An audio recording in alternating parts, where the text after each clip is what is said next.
Hi guys, it's that time again for Record of the Week. The first piece of music is an early Shakti recording. It's from 1975. It's called Turiyananda Sang It, and I think that's Alice Coltrane's name, so I think it's sort of based around that. But this is early Shakti.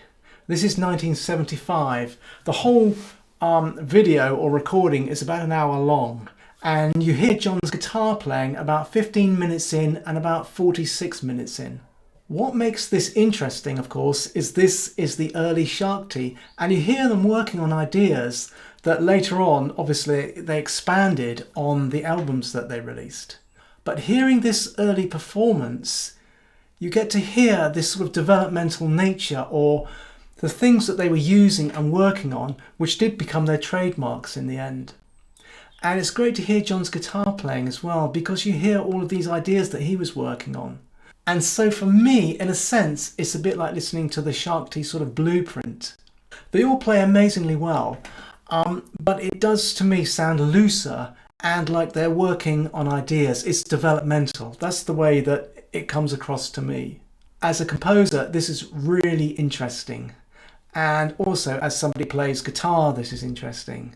And most of all, rhythmically it's interesting, because the rhythms, when you think of things like Teen Tao and this sort of thing, or beat cycles, and you hear them playing within this at the same time, sort of, especially with John sort of coming from sort of jazz or jazz rock, and you hear this sort of juxtaposition of all of these musical ideas, musical concepts, and different cultural aspects and influences sort of coming together and being tried out. And that's what it sort of sounds like to me. They're trying things out. Obviously there's composition to some degree and everything, but you hear the sort of blueprint, like I say, the sort of the base from which they're going to build this amazing music. The next recording is by one of my favourite guitar composers called Elliott Carter. This piece of music is called Shard, and it's performed by classical guitarist Marcin Dilla. His performance and interpretation of this piece of music is the best I've ever heard, and his command of dynamic with the loud, soft, light and dark, and his articulation of the rhythm and chords is second to none. I mean, it's a truly amazing performance of a truly wonderful piece of music.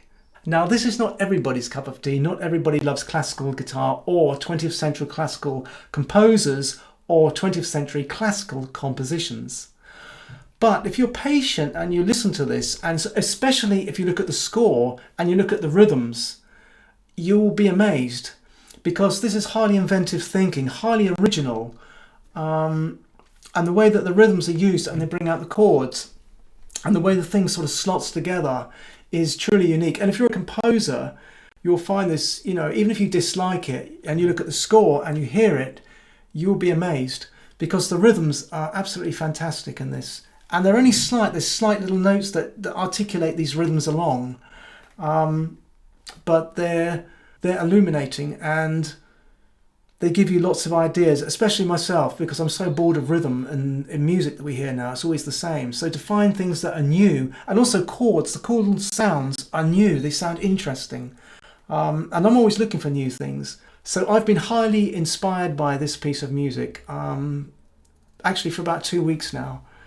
I keep coming back to it, and the score as well, because it's really helpful if you want to come up with new things, especially at the guitar.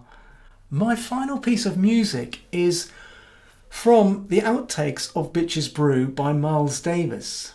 The composition is called Corrado, and again it strikes me because it's so original.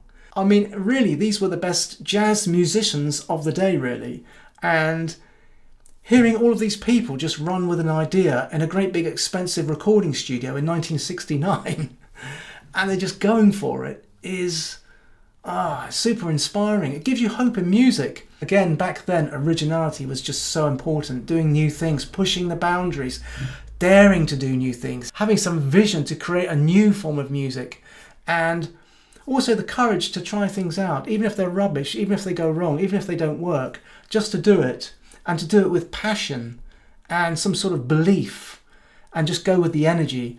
And that's what you hear in this. It's highly original, much more original than you hear anything today. Everybody lets go and they just play. And there's some amazing piercing lines in this little bit of melody with Miles Davis playing the horn, which is just truly beautiful, wonderful to listen to. It's a long composition, but when it gets to the middle, it gets really good, but it is slightly chaotic. Anyway, if you enjoyed this video, then please smash that subscribe button, because that really does keep this channel going. Smash the like button, because that helps with the algorithm. Click the notification button if you like the video, and write a comment if you want. And I'll see you all in the next video. And thank you for watching.